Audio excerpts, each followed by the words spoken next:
আসসালামু আলাইকুম, hello everyone, welcome to Sadia's kitchen. Sadia's kitchen থেকে আজকে চলে এসেছি আরও একটি রেসিপি নিয়ে। আজকে রান্না করছি গরুর মগজ। আর এই গরুর ব্রেনটা রান্না করার পাশাপাশি কিভাবে পরিষ্কার করা যায় তারও থাকবে ছোট্ট কিছু টিপস। তো চলেন দেখে আসি কিভাবে আমরা গরুর ব্রেনটা আগে পরিষ্কার করি। এখানে আমি একটি গরুর মগজ নিয়েছি, এখানে আনুমানিক 300 গ্রাম হবে।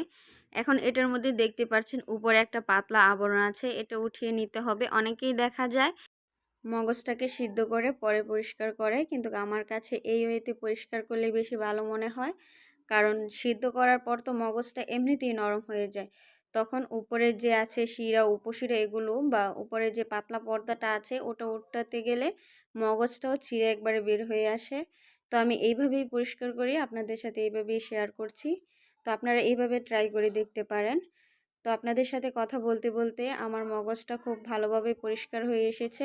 এখন এটাকে খুব ভালোভাবে ক্লিন করে নিতে হবে। তো আমি 2 থেকে 3 বার পানি চেঞ্জ করে করে এটা ক্লিন করে নিচ্ছি।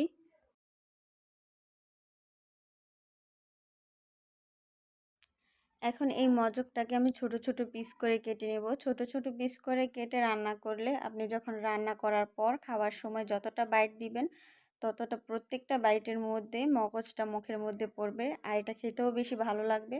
তো আমি একবারে কিমার মতো চপ করে নিচ্ছি। এখন এটা রান্নার জন্য চুলায় একটি প্যান বসিয়ে দিয়েছি। এখানে হাফ কাপ তেল দিয়ে দিয়েছি, আর এর মধ্যে দিয়ে দিয়েছি কিছু আস্ত মশলা। এখানে তেজপাতা দিয়েছি, দারুচিনি, এলাচ 4 থেকে 5টা। তো এখানে আমি হাফ কাপ পেঁয়াজ কুচি ব্যবহার করছি। এখন পেঁয়াজটাকে নেড়ে কিছুক্ষণ ভেজে নিতে হবে। পেঁয়াজটার কালার চেঞ্জ হয়ে আসলে বা পেঁয়াজটা নরম হয়ে আসলে এর মধ্যে দিয়ে দিচ্ছি 1.5 টেবিল চামচ রসুনের পেস্ট, আর দিয়ে দিচ্ছি 1 টেবিল চামচ আদার পেস্ট। এখন এই মশলাগুলোকে ভেজে নিতে হবে যতক্ষণ না পর্যন্ত মশলার কাঁচা স্মেলটা চলে যায় আর হালকা ব্রাউন কালার হয়ে আসবে, ততক্ষণ ভেজে নিতে হবে। তো এটাকে আমি নেড়ে ভেজে নিচ্ছি। এখন এর মধ্যে দিয়ে দিচ্ছি 1 চা চামচ ধনিয়ার গুঁড়ো, 1.5 চা চামচ লাল মরিচের গুঁড়ো, আর দিয়ে দিচ্ছি 1 চা চামচ হলুদের গুঁড়ো, আর এর মধ্যে ব্যবহার করছি জিরার গুঁড়ো 1 চা চামচ, আর গরম মশলার গুঁড়ো এখানে 1 চা চামচ দিয়ে দিয়েছি। আর এর মধ্যে এখন পানি দিয়ে আমি মশলাটা খুব ভালোভাবে কষিয়ে নিচ্ছি। মশলাটা কষিয়ে নিতে হবে যতক্ষণ পর্যন্ত উপরে তেল না ভেসে উঠছে, ততক্ষণ পর্যন্ত এটা কষিয়ে নিতে হবে।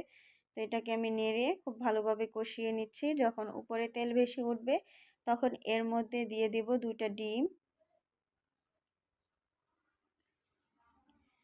এখানে চাইলে ডিমটা স্কিপ করতে পারেন, তবে আমি 2টা ডিম দিলাম।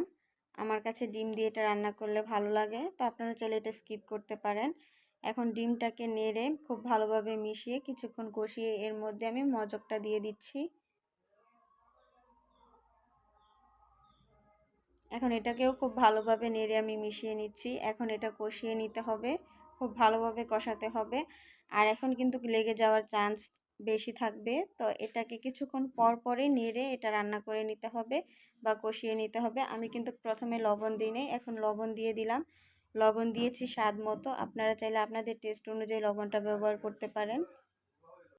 লবণটা দিয়ে আমি খুবভাবে নেড়ে দিয়েছি, আর এখন এটাকে ঢাকনা দিয়ে ঢেকে কিছুক্ষণ কষিয়ে নেব। তো দেখতে পাচ্ছেন এখন এর মধ্যে আমি পানি ব্যবহার করেছিলাম, পানি ব্যবহার করে আবার এটা শুকিয়ে নিয়েছি। এখন এর মধ্যে আমি ভাজা জিরার গুঁড়া দিয়ে দিচ্ছি 1 চা চামচ। এখন এটা কমপ্লিট রান্না। তো আমি এটা নামিয়ে সার্ভ করে নিচ্ছি। সবাই সুস্থ থাকবেন, ভালো থাকবেন। আবারও চলে আসবো নতুন কোনো রেসিপি নিয়ে। আল্লাহ হাফেজ।